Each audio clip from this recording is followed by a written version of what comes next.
Good afternoon, everybody. And thank you for joining us at the 2018 Sloan Sports Analytics Conference. My name is Megan McClenahan. I'm a first-year MBA and MS engineering student here at MIT Sloan, and it is my pleasure to introduce you to the panel for the Beautiful Game's Global Reach. Our panelists are, starting closest to me, Javier Sobrino, Strategy and Knowledge Director for FC Barcelona. Oh, sorry. Oh, my gosh. Sorry. Jim Pilata, Chairman and Managing Director of the Raptor Group. Casey Keller, Soccer Analyst for ESPN. Charlie Stilitano, Co-Founder and Executive Chairman for Relevant Sports. Javier Sobrino, Strategy and Knowledge Director for FC Barcelona. And our panel will be moderated by Grant Wall, Senior Writer for Sports Illustrated. The panel will be 40 minutes, and then there will be 5 minutes at the end for Q&A. If you want to include your questions, you can tweet them using the hashtag #BeautifulGame, and the moderator will choose the best ones. So I'll hand it over to Grant. Thank you very much, and thanks everyone for coming. I would like to say earlier that President Obama was the undercard for this panel, but he is kind of a hard act to follow. We've got a great group here, and I'm not going to waste your time talking too much, but the topic of this discussion is the Beautiful Game's global reach.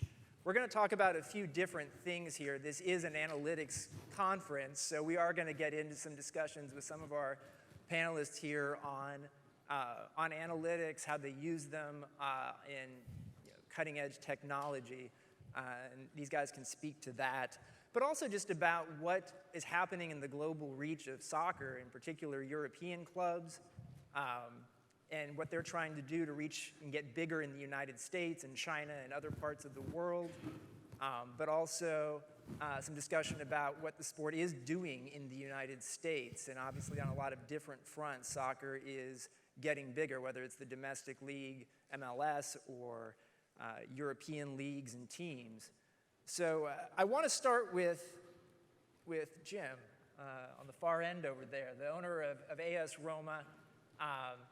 And because this is an analytics and technology conference, I wanted to start by asking you about an interview that we had in November for Sports Illustrated. And you told me, quote, "We're going to go to the next level on analytics that we don't think has been done before with a couple machine learning projects on it," end quote. Without giving away too many secrets, Jim, would it be possible to go into a little more detail about those analytics and machine learning projects that Roma is looking into? Sure. So about 10 years ago, when I stopped trading in the stock market, and I was 50 years old, and I started spending a lot of my time before we bought Roma 5 years ago in the whole AI or machine learning world. Which back then, if there was no industry, and I'm not sure there really is an industry now, but if you went and visited and wanted to learn about semiconductor companies, you'd visit 100 semiconductor companies, and you can figure out what's going on with DRAMs or microprocessors, things like that. But if you wanted to learn about AI or machine learning, really, more than anything else, you had to go to the colleges, and MIT being one of the best ones for machine learning. So I've been on the board of Brains, Minds, and Machines Institute at MIT, and Complexity at Santa Fe, and I'd go to Oxford and Cambridge and Toronto. That's where all the best people were. But a lot of the good ones were taught by Thomas Poggio, who's at MIT for about 35 years, and from Italy originally, and guys like Demis over at DeepMind learned from him, and then went over and sold his company out to Google, as an example. But so you really had to get in with that crowd. There were no companies to talk to. So I was lucky by visiting those and getting on their boards. So Alex Zecker, who's been working with me for about 25 years or so, who was a football player, and played with Charlie, I think, for a while back in New Jersey. I'm older. In the old days, or maybe a couple of years older. I can tell you we both had hair as kids. Yeah. We've been working for the last 5 years on analytics a lot at Roma, and a lot of the stuff was, I think was basic, based on what we were doing with the Celtics going back 15 years ago when we bought the team, and Daryl Morey was working for us at the time, who put on this conference. And we've progressed to different levels of it, and one of the toughest things, actually, is getting the coaches to actually listen to the stuff that we've been doing. But about 9 months ago, we decided that we were going to try to go to the next step. And because we're trying to identify players, you know, you want to identify the next Messi, if there is ever another Messi, or you want to identify the next Ronaldo, or, you know, or Totti, or somebody like that from Roma. And it's really difficult to do that. And you could look at 6,000 players, and it came about because we are looking at 6,000 players. But if you want to look at certain characteristics of a player, you're looking at hours and hours and hours of film on a particular player. So what we wanted to get to the point was simple things like, okay, if these are the characteristics that we're looking for in a player, and I don't mean like number of tackles or things like that, but just other characteristics of play, acceleration, things like that. The only way we thought we could end up doing it was through machine learning. Mm-hmm. And so we actually got lucky, and you know, we met a number of people, and a couple of women that were, one's at Carnegie Mellon, one was at the Santa Fe Institute when I was at a board meeting, who played football in Italy. And one was an astrophysicist, and the other master's or PhD in statistics.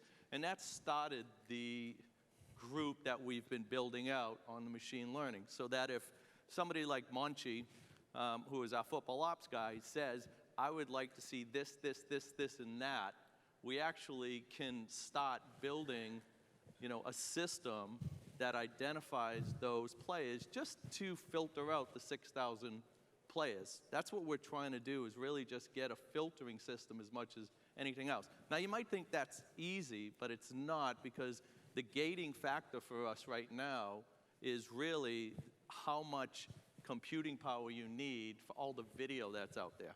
You know, the data's somewhat out there, the video's out there, but it's a lot of computing power that's necessary because of the vision aspect of it. We think we've found somebody that has solved that at another college or so, but that's kind of the direction that we'd like to be heading.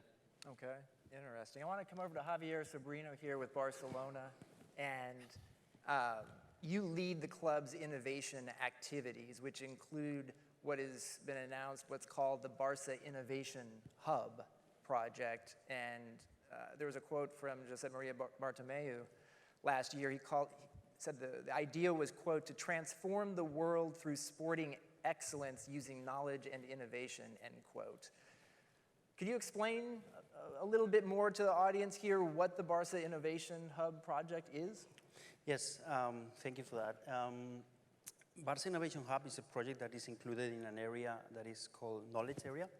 So I have two roles in the club. The first one is kind of regular activity related to strategic planning. So it's a strategy defining the whole and implementation of the strategic plan of the whole club. So this is very regular stuff, traditional from management perspective. But the other one is called Knowledge Area, which is very specific and very special. A football club or sports club setting up a knowledge area. And the point is that when I joined the club nearly 4 years ago, I realized that the level of talent and the knowledge already in place in the club was amazing. So part of that strategic plan decision was to set up this area and structure that knowledge, mainly in order to take advantage internally, but also to share that knowledge externally with the purpose of brand positioning, but also new revenue generation. So Barça Innovation Hub is a project that tries to and sets up an ecosystem for different types of institutions with which club wants to work. Research centers, universities, hospitals, startups, and obviously big corporations, in order to collaborate to develop that knowledge and obviously benefit from that. First goal is that our athletes and our people have the best of the best, technology-wise, research-wise. The second is that we as a club, we want to occupy some space which is related to sport and innovation, and this is a strategic challenge that we have. But the third one, related to this project, is that we want to use Barça Innovation Hub as the diversification tool of the club. Probably some of you will know that we are a very special club in many senses, but we are a members club. We don't have owners, kind of, so we cannot raise capital. We cannot come to an American owner or a Chinese or or a Spaniard owner, Or to Jim. or to Jim. We cannot do it, although perhaps it would be very interesting, but there is no way we can do that because we are a members club and our members are very proud that they own the club. So we have to find different alternative ways to finance the club. And obviously, Barça Innovation Hub is the tool that we wanna implement. Very briefly, we structure Barça Innovation Hub in 4 key areas. Those areas are defined by needs that we have, challenges that we have, but that we can bring to the market, to the sports industry. The first one is health and well-being. The second one is team sports performance, analysis, technology. The third one is big data and how we interact with fans on a big data basis. And the fourth one is smart city, smart venue, since we are in the middle of a process of 600 million investment to renew the whole stadium and the new arena, which is, we want to transform part of the city of Barcelona. So these are the 4 areas in which we want to research, innovate, and obviously go to the market. Okay. We'll get back to Jim talking about his own stadium project later on because there's some similarities and differences with what Barcelona is doing, with what he's doing with Roma. But I wanted to bring in Charlie Stilitano, who I have called in Sports Illustrated the best connected American in European soccer. The reason is because he organizes the International Champions Cup, which is the annual summer preseason tournaments where the top teams in Europe come over and play games all over the United States, become an annual thing and part of the culture, and been very successful. You use analytics in your own way when you're working with these top European clubs, and I wanted to ask you how you guys do that. It's changed dramatically since we first got in this business. The first time I helped with the Italian Super Cup in Washington, I think it was 1992, Milan-Torino. And the game has changed considerably. The touring has changed considerably, what they do. In the old days, we would literally, I remember doing a Parmalat Cup at Giant Stadium. I remember. Where we had Benfica, the U.S. national team, Parma, and Boca Juniors. They all had Parmalat on their jerseys. And we did some innovative things then, we thought, and that really amounted to basically, well, we know if we put an advertisement in the local newspaper, we would sell 5,000 tickets. And we knew we'd do that. We'd put it in, 5,000 tickets. So that was our real shot at analytics early on. And now it's changed so dramatically that we have a database that's a few 100,000 people throughout the country. We have a sense where all our fans are coming from. We have a whole analytics department. We have at least 5 different people working on that aspect of the club. We know that our ticket sales are directly connected to our database and how robust it is and how we can drill down and say whether or not we know that there are, 10,000 Barça fans in this city. And it's good for us to put Barça here because they're obviously popular everywhere, but you want to go where they're most popular. I'll give you a good example. We uncovered that in the Charlotte area, there are 167 German companies. 50-something, I want to say 50-something national headquarters for German companies are in Charlotte. Who would have thought? Wouldn't have thought that, yeah. We brought Bayern Munich there, and they were a massive success. And so, we learned by doing the Classico last year in Miami that 77% of the people were from outside the state of Florida. And so in most cases, we got their data, where they are, their fans now, they're in our database. Can't really do much with a guy that's from Argentina or Australia at the moment. But we are in China, we are in Singapore, and in Europe. And so analytics for us is probably the most important thing that we do when it comes to our lifeblood, which is selling tickets. But I'll give you another quick example. We're doing an integration conference with the clubs. So all the clubs are coming over. Jim's club is coming over next week. I think yours is in a couple weeks. And we're basically sharing with them the knowledge we have, and they're going to share with us the knowledge they have, all to better their club. It's obviously confidential, guys. We're not going to share yours. No, but we're gonna show you a lot of that says you should be paying us more. Right. Okay. Yes. And you're going to share the database as well. I will share it. Trust me, Javier. But I'll give you a good example. one of our clients is Juventus, a long-term client. They came in the other day, and we said, you know, there's a lot of interest in automobile companies, Audi with Barça and Real Madrid and Bayern Munich, and obviously Manchester United with Chevy.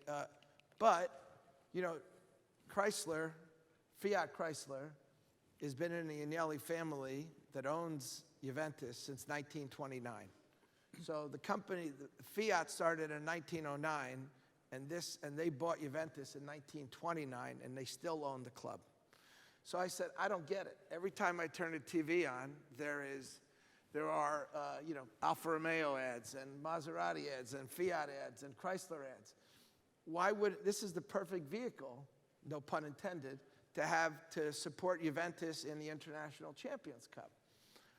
And they said to us, well, actually, what Jeep told us is that because we're a soccer team, only Hispanic people like soccer in America. What? So we were able to say, wait a minute, you know, let me tell you who all our fans are, and let me tell you specifically who Juventus's fans are, right? And you had that information. We have that information with us. So we were able to, and I have to say, they were blown away. They were like, geez, we could actually go back to Jeep and say, what the hell are you guys thinking about? And so, you know, our fans are probably very similar to this room. It's a mix of fans, all different sizes, shapes, colors, religions, you name it, but they're football fans. And it's grown exponentially, and the way we're able to capitalize on it and to help the clubs is to say, look, this is the information we have. We know great clubs like Rome and Barcelona have their analytics. If we can marry them together, we should be able to pinpoint so many things. And at this point, it's the holy grail for these clubs. Casey Keller, you're in a really good position, I think, to have a perspective on soccer in the U.S., but also soccer in Europe. You played in the top leagues in Europe for many years. You played in the United States, been involved in 4 World Cups. Live in Seattle and see the success that the Sounders have had there. I guess my question would be, in what areas of soccer do you think MLS in particular can still learn from Europe? And are there any areas in which Europe might be able to learn from a few things being done in MLS in the US? Well, I think, you know, some of the stuff that we have to really look at to get this conversation started is, you go back to the teams. I kind of looked at the teams I played for. Fulham, my last team in England, founded in 1879. Tottenham Hotspur, founded 1882. Leicester City, founded 1884. Millwall, founded 1885. Borussia Mönchengladbach, now I moved to Germany, founded 1900. Rayo Vallecano, 1924. We not only have a big history gap that we have to overcome. Pro sports is history. The Chicago Bears aren't the Chicago Bears if they were founded 3 years ago. The New York Yankees aren't the New York Yankees if they were founded 10 years ago as an expansion team. New York Yankees bigger than the Tampa Bay Rays? Yeah, I think they're a little bit bigger. Yeah. And why are they a little bit bigger? Because they were founded 120 years before the Rays. So we as a soccer nation are so far behind the curve to start with. Now you combine the level of competition that soccer has, not only with the European leagues, with the Premier League, Serie A, La Liga, the best leagues in the world. Then you go, you know, South America with Argentina and Boca and River and all that. You're struggling to compete with your own, as an entity in your own country. So we already have an establishment of the NFL, the NBA, Major League Baseball, hockey. So when I play in England with teams that were founded in the 1880s, they're in competition with each other, in competition with, you know, maybe, you know, with the other European leagues to get players and all that. We're struggling to even find our own footing here in America. So the best way that I was able to explain, first of all, there's 2 things. There's the European mindset on America. The European mindset on America is you invent a sport, you're the only ones who play it, and you call yourselves world champions. It works, though. Well, it works if you're the only one playing it. And if you're the world So, champion. you know, President Obama talks about Bob Kraft. Bob Kraft does not have the competition in the NFL of 20 other big-time leagues around the country and 4 other sports in his own country that are actually bigger than he is. So when you're in the Premier League, when you're playing in Serie A, the mindset is you combine NFL, NBA, and Major League Baseball, and a little bit of hockey into one sport. And that's what it's like playing in England. That's what it's like playing in Spain. When I'm playing in Spain, I'm playing for a team, Rayo Vallecano. Rayo Vallecano, we had some great times, but they're the most promoted and relegated team in Spain, Madrid-based. You look at the newspaper Marca. Marca, the biggest selling paper in Spain. Real Madrid daily has 13 pages that they have to fill in Marca to cover Real Madrid. Even more. Or even more. Atletico Madrid might have 8 or 10 pages. Rayo at the time, we were doing very well. UEFA Cup quarterfinalists, stuff like that. So maybe we had a couple pages. I had a stomach issue at training one day. So I had to leave training to use the restroom. That's in the paper the next day. Absolutely. We can't compete against that yet, unfortunately. And it's time. Unfortunately, we want to talk about analytics, and we want to do this, and we want to bring coaching, and we want to bring in this. We just need time. You should tell the story of Costa Rica. That was fascinating. Well, so I was telling Charlie's story earlier. My wife needed to get away from the rain in the Northwest, and we went down to the Four Seasons in Costa Rica last month. Now, you know, normally I go to Costa Rica. I'm playing at a stadium, and people are throwing bags of urine at me. This time, fortunately, that didn't happen at the Four Seasons. But I'm at the Four Seasons, and it's an American resort. There's all Americans there. Every Costa Rican that worked at the Four Seasons knew who I was. Yep. Not one American at the hotel stopped me and said, oh, you know, that World Cup game against Italy, or that game against Brazil, or, oh, I love what the Sounders are doing in Seattle. Every Costa Rican wanted to talk soccer, talk football, take photos, do whatever. So unfortunately, we can talk about analytics, we can do whatever we want, but in the most part, the best analytic U.S. soccer players have. But Go ahead. No, it's just real quick, sorry, Jim. Is the average baseball fan is 55 years old. The average soccer fan is between 18 and 25. So we have time on our side, but it's gonna take time. We're not gonna become the Yankees by being formed 5 years ago, 6 years ago, 10 years ago, remember the NASL, do all this. No, we just have to take time because we're up against groups. Man City, bigger payroll than the Yankees.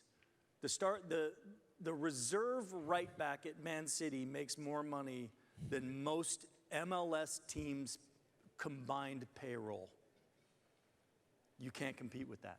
And by the way, the last team you played for was founded in 2009, the Seattle. Correct. Jim, you were going to say something. We also, like in Rome, there are 9 radio stations, literally, that just talk about 24 hours a day about Roma. So that was 3-4 years ago. We actually are the only team now in European football that started our own radio station about 2.5 years ago. We've bankrupted 2 of them, I think. We've got another 7 to go because we need to create our own narrative. But just one more thing on that history part of it. I think, look, we have 12 major academies in the United States that are Roma academies that Alex and a group of people have put together over the last few years. And over 20,000 kids, and we're adding more academies that are coming into our system. And what we definitely find is that at 12, 13, 14, and 15, a lot of the talent in kids in the U.S. are equal to a lot of our kids that we have throughout our Italian system, which is, in the last few years, Roma has one of the top couple programs in all of Italy, too. It tends to be when they start getting, you know, primavera age, and our kids are playing 60 games and playing every day, or when kids are going to college, Casey, and they're getting redshirted and not playing at 18 and 19 years old, and we've got, you know, 18 and 19-year-olds, you know, that are playing, like this kid Under that we have that's just turned 20 from Turkey, and he just scored 5 goals in the last 4 games. You know, that kind of stuff, you're not getting that, and there's that gap period, you know, it seems, where the kids just aren't playing as much in the U.S. too, that I think hurts a lot. Well, and it's twofold, because not only also in America, you know, soccer is kind of a middle class to upper middle class sport in a lot of ways. So you're talking about kids, and I played with them when I came back to the U.S. They're Stanford educated, they're Harvard educated, they're making 25 grand a year trying to be a soccer player, and eventually they're like, I'm going to make more money when I leave the sport. I'm telling you, that kid from Costa Rica, that kid from El Salvador, that kid from Argentina, Italy. He doesn't have that. Italy, they didn't have that to fall back on. He is wondering, how the hell am I going to feed my family if I get cut at 16? And unfortunately, we don't have that drive. We don't have that. I will tell you a story. It hasn't changed very much. In 1977, I was, you know, a very accomplished, you know, soccer player, and was recruited by all the teams. And I remember I got into Princeton University, and I was 17 at the time, and my dad said to me, "Congratulations, give up your dream to be a footballer." And I said, "Well, what do you mean?" I went on to be an All-American at Princeton, and the league, NASL, folded shortly thereafter. But he was right. I think, I look back on it, I was 17 years old and was a better player than when I was 21 years old. And, you know, that was, you played 2.5 months a year. They limited everything you could do, certainly back then, 77 to 81. They limited everything you could do, and you just weren't sharp. And I ended up coaching with Bob Bradley for 3 years after that at our alma mater at Princeton. I went down to school, to law school down the road. And, you know, I think about these things all the time, how life would have changed or would have been different if there was an MLS at the time, giving American players a chance. Here, Casey, you only needed one American player on a team, and Giorgio Canaglia counted as an American. Right. So that sort of tells you your chance of playing if you're an American kid. And I remember I was in law school, and I had this professor who went to Princeton, and then he went to Rutgers Law School, so he was like me, and he was always busting my hump. And one day I said to him, "Professor, why do you always give me such a hard time?" And he says, "You can't sharpen a knife with butter." And that's exactly what I think guys like Casey, guys like Michael Bradley, guys like, you know, even Giuseppe Rossi, we look at Pulisic today, they're sharpened every day, their skills, from the time they were 14, 15, 16 to those critical ages. Because up to 17, I could compete with anybody. Right.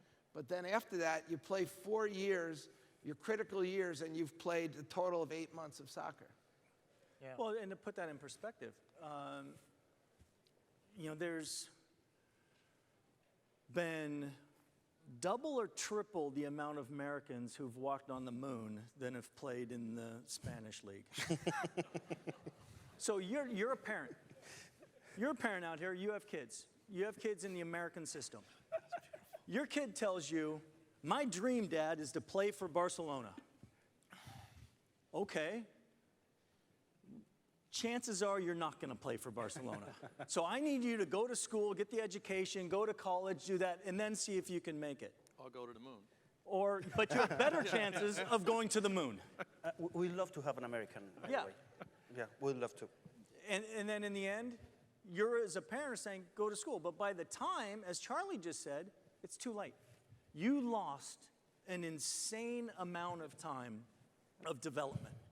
And you get there at 22, 23, you're at Roma at 22, 23, you're expected to be starting in the first team. If you're not starting in the first team by 22, 23, you've already been dumped. And rightfully dumped, because you're not good enough to play at that stage for Roma.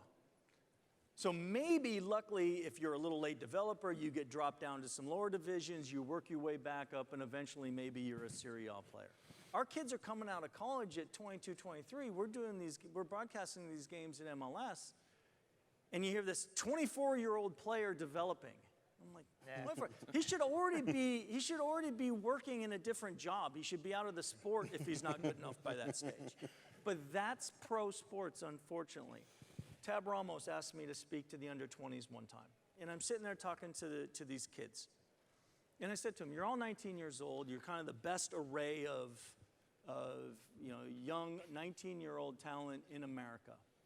Do you understand that if you're going to make it, for Charlie to fulfill his dream, he has to crush Jim's dream every day? He tries. Yeah. Charlie, it's just, I haven't been successful yet. But when you show up as a young player, and unfortunately, or fortunately, depending on the way that you look at the American way, we just have a different lifestyle. It's really hard for our 17, 18, 19-year-old kids to come into an environment and crush a kid's dream every day. Because if I don't crush your dream, you're going to crush mine. No, it's okay. We'll go out. We'll have fun. How many times have you heard an American kid come back from Europe? Oh, the coach didn't like me, and they weren't nice to me, and the coach changed. No. You got crushed by these kids who wanted it more than you. There's not a more ruthless occupation in the world than pro sports. And rightfully so. Because the only way you're going to develop is if you're being pushed every day by somebody who's better than you until you're better than them and you never let them come back up. And in the same way, you've got this cutthroat competition taking place between clubs every single day of the year on the field, but also in trying to get bigger off the field, get more fans, all that stuff.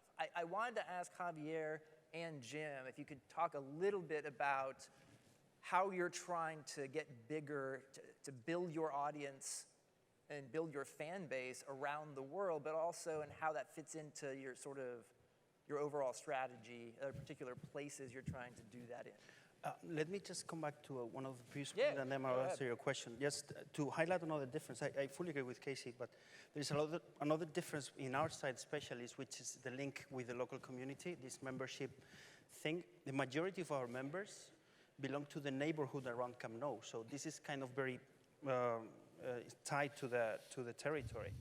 I remember once we received a group of Chinese executives, and we were making a presentation, what is Barça, blah, blah, strategic plan, so on and so forth. And by the end, the first question when they started is, how much will it cost to buy FC Barcelona? So I just repeated again, this is a membership club, blah, blah, blah, so on and so forth. Have him call me? He wants to call Jimmy. Have that guy call Jimmy. Yeah, probably, yeah. Give me my card. Okay, next time I will do it. So I finished my speech. Again, next question, another folk. How much does it cost to buy FC Barcelona? So third time. So these guys started to get annoyed to the translator because they thought that he was not translated the right way.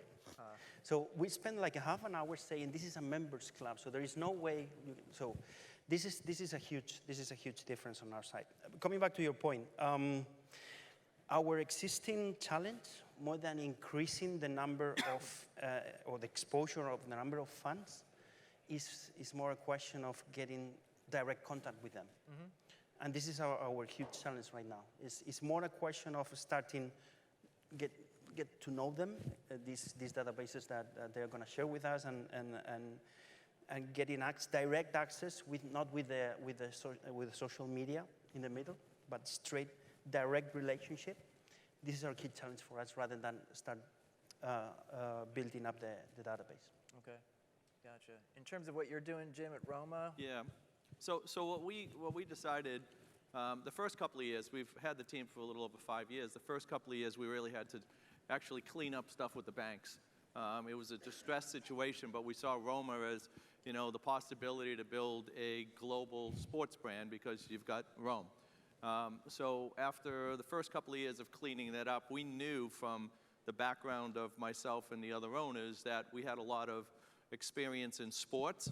I had 35 years experience in media and entertainment and 35 years as a technology investor. So sort of, we looked at it as that triangle that was a lot different than a lot of teams, certainly in Europe. So 3.5 years ago, we built out Roma Studios, and we've got as good a set of studios for content that we're producing in Rome as any team in Europe. And then at the same time, we built Roma TV, which we now produce 7 hours of original content per day, and with IMG distributing or starting to distribute that content around the rest of the world. At the same time, we built our own internal data systems that, because we had no information on our fans at all. And by the way, most teams, if you talk to Man U and you ask them, who their fans are, they said to me, well, we have 600 million fans. And when I asked them to name them, they said, what are you talking about? I said, well, an email address or a phone number. And they said, well, we don't have that. And I said, well, we have 1 billion fans. And they're like, what are you talking about? And I said, well, you made up a number, we made up a number. It makes no sense. So we really, there's still a lot to go in finding out who your fans are. So we did that with the TV, and then we bought, as I said, the Roma radio to create our own narrative, because we had to deal with 9 radio stations in Rome. And if I listened to it every day, I'd jump off the Tobin Bridge, because they just make up shit all day long about what we're doing, what I did, what Casey went to the bathroom, any of that stuff like that. So then about 3 years ago, Paul Rogers, who came over from Liverpool, who I think is as good as anybody in the world in social media and our digital stuff, Paul and I started working on what kind of website do we want to build? What's the presence on social?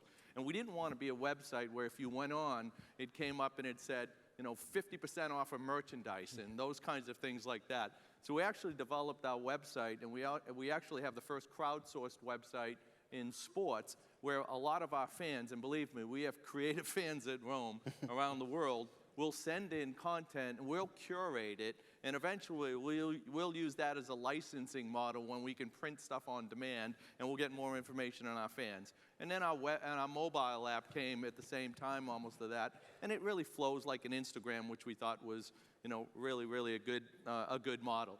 And in fact, the website last year got voted best website in sports, so kudos to what Paul Rogers built.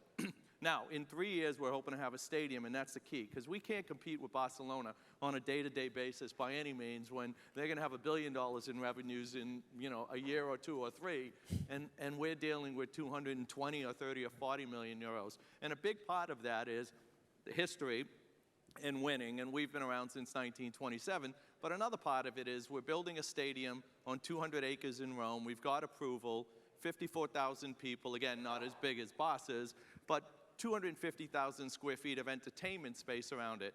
And so what we have is actually the stadium that'll be the most used facility in all of Southern Europe. You'll see college football games. Michigan already asked us to open it up. BC and Notre Dame is what Charlie and I talked about, opening it up as the Holy War. And then if the Pope flips the coin, awesome. The coin, yeah. And then, it's a nice coin, though, a different Vatican coin. You can buy it back when we're done here. But we'll have all the major concerts, all the minor concerts flowing through Rome, UFC, et cetera, and that information, we'll start getting more and more information. So you like this, well, you might like this, that has to do with Roma. So it just, it's taking us longer. We've been a little delayed in the stadium. Final approval came about 2 months ago. And then we can start generating double and triple the revenues that we're dealing with now. But, I don't have a lot of patience, and it takes a long time, but we'll get there eventually. And that's the answer, that Jim just gave the answer, is what can the European teams learn from the U.S.? Stadiums and luxury boxes. They can learn that, because in the end, when you're the only sport in town, you treat everybody like you're the only sport in town. You love us. Your great-grandfather loved us. Your father loved us. You love us. So now we're basically going to treat you like we expect you to come to us regardless of what we do for you. And there's one other thing. Look, we know we're never going to get a Barcelona fan to switch to become a Roma fan. But our goal from day one is that we want to end up being if there's 3 billion football fans in the world and they throw out those numbers, our goal is at the end of the day to be everybody's second favorite team in the world. And so if I can get 1% of that 3 billion, I've got 30 million. And if I could get those 30 million to spend on average just €5, which isn't even a hat, then that's 150 million euros of incremental revenues, and that's a lot. It doesn't pay for Neymar or Messi, but you know, it may pay for their backup right back. Right? Charlie, I wanted to ask you, I know we're running out of time here, unfortunately. I'll be quick. But you had this big coup last year where you got Barcelona and Real Madrid to play a game in Miami. Yes. And it was an event. Where do you go from here in what you are doing with your summer tournament? I mean, two things. One is our company has really shifted, and a lot of it is how do we've given as much as we can to the teams. I don't know if you heard that, Jim. We've given as much as we can to the teams because you can only fit so many people in a stadium and have them come and pay so much money and get so much money for TV and sponsorship. It's limited. And now we realize we have to do a lot more for the teams. So we are developing, you know, this whole analytics side, a marketing side, a promotional side. We're developing a content side. So we're trying to be there to help the teams build their brand. As far as the ICC goes, you know,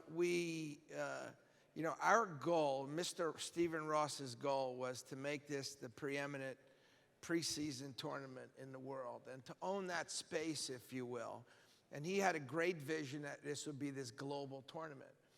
And, you know, he's done it much quicker than we probably ever anticipated. We're going to have 16 teams signed up long term within the real foreseeable future. And that helps us and them plan. Right. We have one holdout. That helps us and them plan. So we'll be able to work with Jimmy. Next year, Jimmy, where do you want to go? We want to go to China. Okay, then from there we can do this. So there's things that one of the reasons we're trying to do these long-term deals is not just for us selfishly, but how we could work with the teams. Now, you know, we've convinced the American audience, as someone said to our CEO, oh, the Classico, isn't that something you guys invented? This goes back to Casey. You know, we're Americans, we have a different perspective on soccer. So the International Champions Cup has become more than a preseason tournament for people. And the teams, to be fair, have treated it as such with us, have said, you know, we want to be in the tournament. This year, for the first time, we had a Turkish team call us and say, we want to be in the tournament and we'll pay you to be in the tournament. Did you guys hear that? No. We'll pay you to be in the tournament because we know what a good job you do. Yeah, Having said that, all right, all right. That's great. Okay. But Put that in your database. it's really a question of, I think, where European football is going. Yeah. You know, we could be here for another 10 hours. I could tell you all the great things that guys like Alex Zecker are doing to take sort of the first Chelseas of the world, got in here first and helped. They tied themselves with my partner, John Scheinman. They tied themselves to the American super clubs, did a real good job with that. And now a lot of clubs have done that. Alex has taken it to the next step where now he's identifying players to bring to Rome. You know, the touring, it used to be our friend Florentino Perez from Real Madrid. The first time we played a big game, August 8th, 2002, Giant Stadium. We sold it out, Real Madrid, Roma. And he said, I never want to have that again. And I said, why not, President? I don't understand. Why not, Prezi, as I call him? He said, because there was half Roma fans, half Real Madrid fans. I want to be just Real Madrid fans. But what they've realized now is that playing against each other, and if they could identify which fans are which they're doing now, they're going to benefit because it's a much bigger game when Roma plays Barcelona than it is for Barcelona to play. You know, the MLS teams are growing, but, you know, think about it. When they go to Singapore, I remember Barthez played center forward for Manchester United in 2000. They played against the Singapore 11, which basically me getting 11 people and saying, come on, let's go play. So – it's changed completely the mindset of this preseason. European football, it's the haves and have-nots. I don't know where it's going, but right now we're in a good space, and we're trying to develop that space. Well, we could be here for 10 hours and have a great conversation. These guys are great talkers. Unfortunately, our time is up, but thank you, guys, for doing this. Thank you for coming. Hope you enjoyed it.